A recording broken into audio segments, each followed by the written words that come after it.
1,000 Ways to Make Money, the timeless playbook, full audiobook, based on 1,000 Ways to Make Money by Paige Fox, the book that saw everything coming.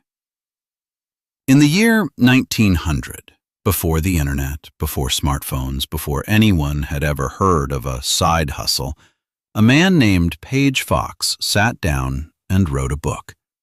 He called it 1,000 Ways to Make Money, and inside it, he laid out a complete map, a catalog of every opportunity he could find for an ordinary person to create income, from farming a backyard plot to launching a business, to inventing something the world needed. 1,000 ways. Here is the extraordinary thing.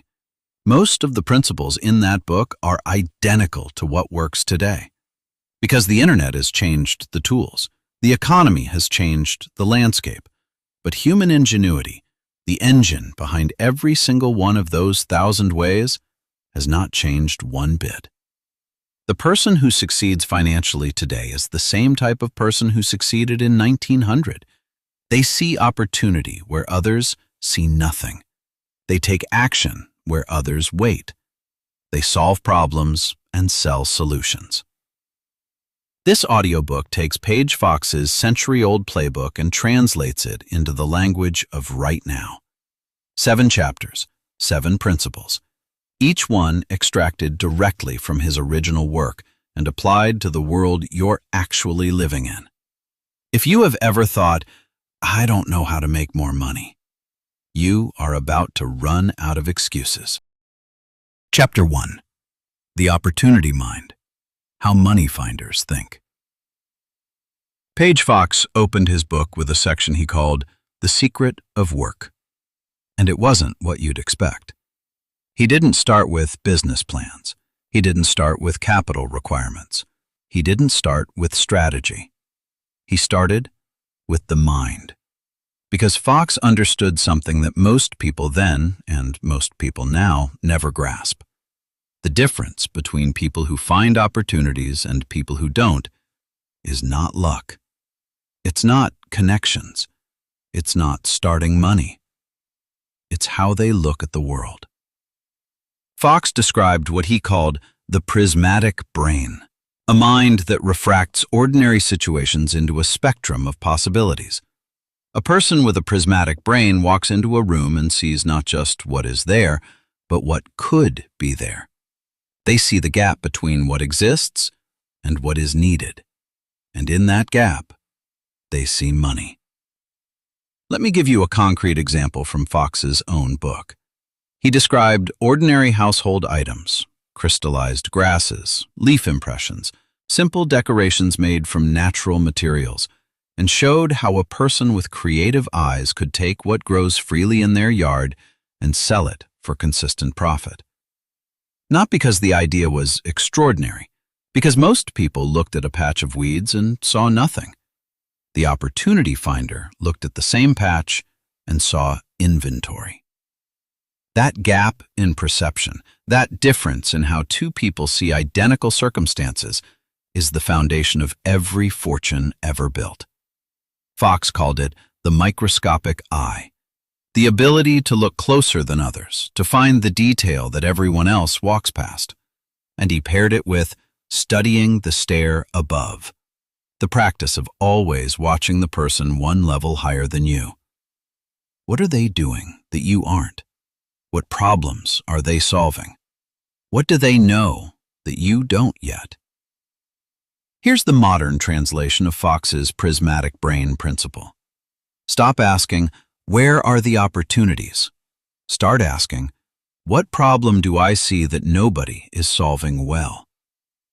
Every business that has ever made money, from a farm stand in 1900 to a tech startup in 2026, began with someone noticing that a problem existed and deciding to solve it.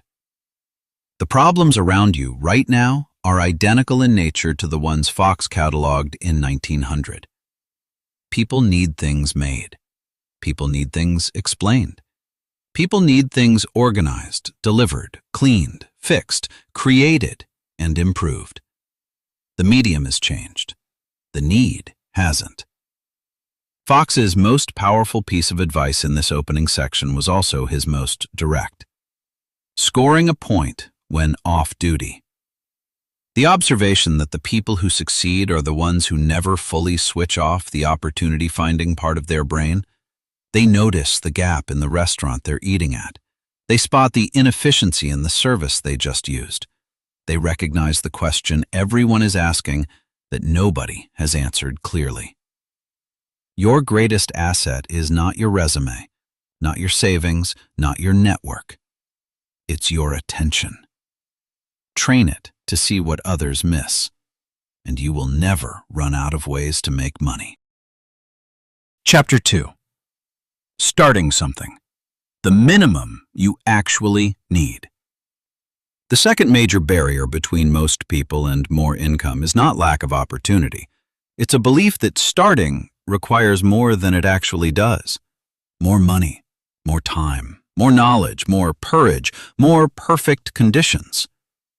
Page Fox addressed this directly in his chapter on starting in business, and his framework was stunning in its simplicity. He called it the minimum basis. The minimum basis is the smallest possible version of your idea that you can actually execute right now with what you currently have. Not the ideal version, not the eventual version, the minimum viable start.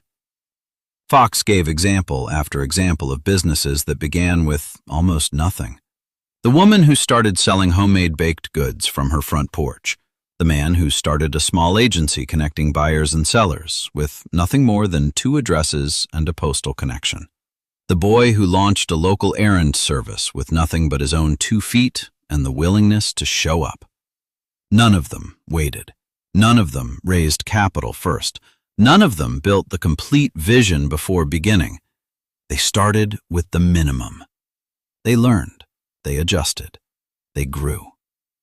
Here's what Fox was really saying, in language that is even more true today than it was in 1900. The gap between "I have an idea" and "I am doing this" is not resources. It is decision. Most people spend years planning the perfect business while someone with a fraction of their talent and resources just starts something small and builds. By the time the planner is ready, the starter already has experience, customers, and revenue. Fox also identified something he called the personal equation, the idea that every person brings a unique combination of skills, knowledge, relationships, and personality to any business they start, and that this combination is itself a competitive advantage. In 1900, your personal equation might include knowledge of local suppliers, a trusted name in the community, or a specific craft skill. In 2026, your personal equation includes everything you know that others don't, every experience that has given you insight, every problem you've personally struggled with and solved. Your personal equation is not something you build. It already exists. The question is whether you're using it. Here is Fox's framework applied to today in 3 steps. Step 1. Define your minimum basis. What is the smallest version of your income idea that you can start this week? Not this year, not when everything is ready, this week. Step 2. Identify your personal equation. What do you know, make, fix, explain, or connect better than most people around you? That is your starting point, not someone else's passion, yours. Step 3. Start before you're ready. Fox wrote about the critical importance of beginning, even imperfectly, because action generates the information that planning never can. Your first attempt will teach you more in 1 week than a year of preparation. The minimum basis is not settling for small. It is the most powerful way to begin anything large. Every great business, every meaningful income stream, every financial breakthrough in history started smaller than you think. Start smaller than feels comfortable. Start now. Chapter 3. Money in trade. Marketing Principles That Never Die. Fox's chapter on money in trade is the one that should genuinely astonish you. Because in 1900, before digital marketing, before social media, before algorithms, Page Fox identified the core mechanics of customer attraction that underpin every successful business today. He didn't call them marketing principles, he gave them vivid names. But the concepts are identical to what the most sophisticated marketers in the world practice right now. Let me walk you through the ones that matter most. The picturesque name. Fox wrote that a business or product with a memorable, evocative name had a significant advantage over a generic one. People remember what they can picture. People buy what they can say easily and tell their friends about without embarrassment. Today, your channel name, your brand name, your product title. This principle is more important than ever. In a world of infinite choice, the memorable name wins. Red Letter Day. Fox described the power of creating a special, designated occasion for sales, a day that customers anticipated and planned around, a day with urgency, ceremony, and a reason to act. Today, this is Black Friday, flash sales, limited time offers, product launch countdowns. The psychological mechanism is identical. Scarcity and time pressure move people. They always have. The honest flaw. This is the one that stops people cold when they first hear it. Fox recommended deliberately highlighting a minor imperfection in a product, being transparent about a small limitation before the customer discovered it themselves. He found that this radical honesty created an extraordinary level of trust. Customers who knew the flaw in advance felt confident that the seller was being straight with them, and they bought. Today, this is one of the most powerful content marketing strategies in existence. The creator who says, "Here's exactly why this isn't for everyone," the brand that shows the behind-the-scenes difficulty, they convert at dramatically higher rates than those who only show perfection, because trust is the currency of the attention economy. The Best Reason Prize. Fox proposed running a competition asking customers to submit the best reason why they bought or chose a product, and rewarding the winner. The genius? Every entry is a testimonial. Every participant has publicly committed to the product. Every submission reinforces their own decision to buy. Today, this is user-generated content campaigns, community contests, and reviews incentivized by giveaways. Page Fox invented viral marketing loops in 1900. The early discount. Reward people who commit in advance. Build anticipation. Lock in revenue before the work is done. Today, pre-orders, founding member pricing, early bird discounts. The psychology of rewarding early commitment is identical. Here's the master principle Fox was teaching underneath all of these specific tactics. The customer is not buying a product. They are buying a feeling. The feeling of being seen, of getting a deal, of trusting the seller, of belonging to something, of not missing out. Every marketing tactic, in 1900 or today, is engineering one of those feelings. When you understand that, you never look at advertising the same way again. Chapter 4. Money in your skills, your home, and your hands. One of the most powerful sections of Page Fox's book is also the most surprising, because it is a comprehensive argument that you do not need a storefront, an office, an investor, or a business license to begin creating income. You need what you already have: your skills, your space, and your willingness to execute. Fox cataloged hundreds of specific examples organized into categories that translate almost perfectly to today's landscape. The home store. Fox described dozens of products that could be made at home and sold for consistent profit: baked goods, preserved foods, handmade household items, confectionery, toiletries, cleaning products. The common thread? Things people want but don't make themselves. Things where the maker's care and quality becomes a distinct competitive advantage over the mass-produced alternative. Today, Etsy sellers, homemade food businesses, handcrafted goods, specialty products. The channel has changed. The opportunity is identical. The home acre. Fox devoted an entire chapter to the productivity of a small plot of land, showing how a modest backyard garden, properly cultivated and sold strategically, could produce significant annual income from strawberries, tomatoes, celery, watercress, and dozens of other crops. He described what he called quick market strawberries and $1,000 celery, not because those specific crops made you a millionaire, but because they represented the principle. A small asset, managed with intention and sold strategically, produces income that a large asset mismanaged cannot. Today, the home-based creator with a camera and a niche. The freelancer with a specific skill and a clear offer. The small seller with a carefully curated product and a loyal audience. Small, focused, and intentional beats large, diffuse, and unfocused every time. Skills as inventory. Fox's chapters for women and young people were particularly forward-thinking. He listed over 100 ways to generate income from skills that people already possessed: sewing, cooking, teaching, organizing, styling, writing, designing, connecting buyers and sellers.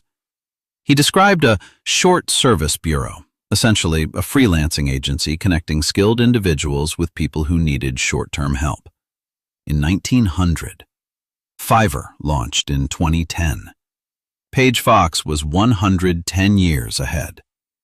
He described a shopping commission service, someone who, for a fee, would handle purchasing on behalf of busy clients.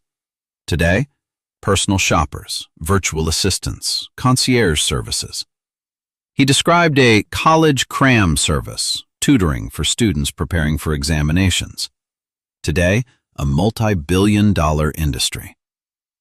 The principle Fox was teaching in every one of these examples is this: if you can do something well that someone else needs done, that gap is a business.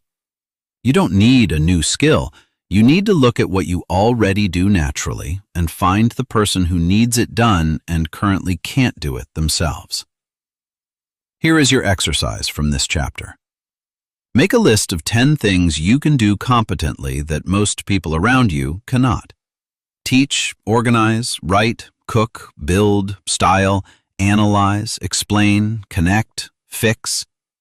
Pick the one where the gap between supply and demand feels largest. That is your minimum basis. That is where you start. Chapter 5. Money in Ideas. The Power of Invention. Page Fox's chapters on patent rights and the introduction of new products contain what might be the most important insight in this entire audiobook. He wrote, with remarkable clarity, that the most reliable path to significant wealth is not working harder at an existing job. It is solving a problem that nobody has solved yet. He called it money in the introduction of a new article. And he spent dozens of pages showing that ordinary people with no special education, no engineering background, no business connections, regularly created meaningful income by noticing a gap in the marketplace and filling it. His approach to invention was entirely practical. He wasn't talking about laboratory discoveries or technological breakthroughs. He was talking about this. Look at the tools you use every day. Where are the friction points? Where do you fight the process? Where do you say to yourself, there has to be a better way to do this? That question is a patent application waiting to happen. Fox listed over 300 specific invention ideas in his patent chapters. Reading them today is both amusing and illuminating.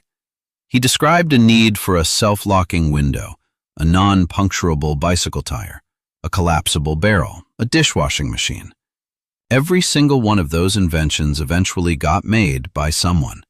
Someone who noticed the same problem Fox noticed and acted on it. The principle behind every entry on that list was identical. Find the friction. Remove it. Profit. Now, in 2026, you don't need to build a physical device to profit from a new idea. The landscape of opportunity has expanded enormously. Fox's new article today might be a digital product that solves a specific problem nobody has addressed clearly. A service that packages a skill in a way the market hasn't seen. A piece of content that answers the exact question your audience is asking, but nobody is answering well. A system that automates or simplifies something people find tedious. Fox's invention process, modernized for today. Step 1. Notice friction. Something is harder than it should be. Something that exists is worse than it needs to be. Write it down. That observation is valuable. Step 2. Ask, what would it look like if this were easy? Don't start with the solution. Start with the ideal outcome. What would the customer's life look like if this problem were completely solved? Step 3. Build the smallest version of that solution, not the complete version, the minimum viable version, the thing that proves the idea works before you invest heavily in it. Step 4. Tell people about it. Fox was emphatic about this. A great idea that nobody knows about creates zero income. The introduction of a new article is as much about communication as invention. You must be willing to describe the problem, demonstrate the solution, and invite people to buy. Fox closed this chapter with a line that feels like it was written for this moment in history. The world is always in need of new things. The man who finds them and brings them forward in the right way will always find a market. The world hasn't stopped needing new things. Have you started bringing them forward? Chapter 6. Multiple streams. Why one income is never enough. One of the most striking things about Paige Fox's book, when you step back and look at it as a whole, is that it never assumes one income source is sufficient. Not once. The entire architecture of the book is built on a radical assumption that most people in 1900 rejected, and that most people in 2026 still reject. That ordinary people can and should have multiple sources of income, each generating something, each protecting against the failure of the others. Fox cataloged income opportunities in trade, agriculture, manufacturing, fine arts, real estate, patents, agencies, writing, services, and dozens of other categories. He wasn't suggesting a person pursue all of them. He was making a larger point. The number of ways to generate income is functionally unlimited. The only thing limiting your income is the number of streams you've chosen to build. Think about what one income stream means in practice. It means one employer can end your financial security with a single conversation. One market shift can eliminate your revenue overnight. One health event, one industry disruption, one economic downturn, and you are at the mercy of forces you cannot control. Now think about what 3 income streams means, or 5. Each one small, perhaps, but together, a delta that nothing can stop completely. Fox understood this in 1900 with extraordinary precision. He wrote, "The 1,000 ways of money-making in this book are 1,000 nails to hang your fortune on. One nail can fail, 50 nails cannot." Here's the modern application of Fox's multiple stream philosophy, practical and specific. Stream 1, your primary income. Your job, your main business, your core service. This should be your most reliable, largest stream. Protect it, grow it, never neglect it. Stream 2, a skill-based secondary income, something you can do in hours that are yours, freelancing, tutoring, consulting, creating. This stream builds directly on your personal equation and requires no startup capital. Stream 3. A product or content asset, something you build once that generates income repeatedly. An audiobook channel, a digital product, a course, a newsletter. Content that keeps working while you sleep. Stream 4. A small investment returning passively. Even a modest dividend portfolio, a high-yield savings account, or a small real estate position. Fox wrote extensively about the importance of savings working for you. Idle capital is surrendered income. You don't build all four at once. You build Stream 2 while Stream 1 is stable. You build Stream 3 while Stream 2 is generating. You build Stream 4 from the profits of Streams 1 through 3. This is not a new strategy. Page Fox mapped it in 1900. The wealthiest people in every era of history have practiced it unconsciously. The question is not whether this works. It works. The question is when you're going to start building the second nail. Chapter 7. The Eternal Principle. What every wealthy person knows. After 1,000 specific ideas, Page Fox ended his book not with another list, not with another tactic. He ended with a principle. And it is the same principle that underlies every idea in this audiobook, every success story in the money-making space, every fortune built from ordinary beginnings. Here it is. The person who finds financial success is not smarter, luckier, or more talented than the person who doesn't. They are simply more willing to act on what they observe. Fox wrote it this way. Others have profited by these suggestions. Why may not you?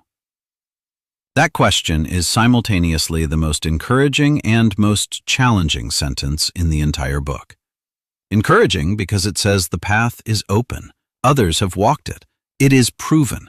There is nothing mystical or exclusive about it. Challenging because it removes every excuse. Others who started with less, others who had fewer skills, fewer connections, less education, less time, others who faced harder circumstances, more crowded markets, more formidable competition. And they profited. Here's the truth about why most people never build the income they want. And it has nothing to do with opportunity, which is everywhere. Nothing to do with skill, which can be developed. Nothing to do with timing, which is always imperfect. It is the gap between knowing and doing. Fox's book is full of knowledge. This audiobook has given you principles, frameworks, and specific starting points. But knowledge consumed and not applied is not an asset. It is entertainment. It makes you feel informed without making you wealthier. The people who will listen to this audiobook and actually change their financial lives are not the ones who found it most interesting. They are the ones who finish listening and then open a notebook, write down one idea, and take one concrete step in the next 24 hours. Not the perfect step, not the final step. One step. Any step. Page Fox built his book on a simple faith in the human capacity for ingenuity and action. He believed, and the evidence of a century confirms, that the person who is willing to look for opportunity, start small, trade their skills, innovate consistently, and build multiple streams of income will always find a path to financial freedom. Not always quickly, not always easily, but always.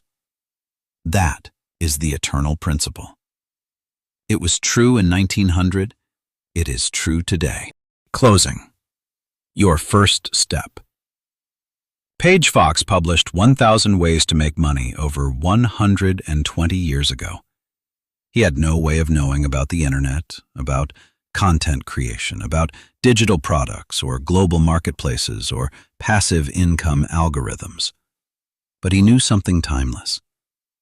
He knew that the world is always full of needs waiting to be filled, that ordinary people with extraordinary observation and ordinary willingness to act will always find ways to profit, that the path from where you are to where you want to be financially is not a mystery. It is a series of deliberate steps, each one building on the last. Here is your one next step from this audiobook. Write down one income opportunity, just one, that you could realistically begin within the next 7 days. It doesn't have to be big. It doesn't have to be original. It just has to be real. Something within your personal equation, requiring the minimum basis you already have access to. Write it down. Give it a start date. Then start. Fox gave you 1,000 nails. You only need to drive the first one. If this audiobook gave you value, subscribe to this channel. Every week we bring the most powerful books on money, success, and human potential to life in audiobook form. Hit the bell. Share this with someone who's been waiting to make their move. Because the best time to start was 120 years ago. The second best time is right now.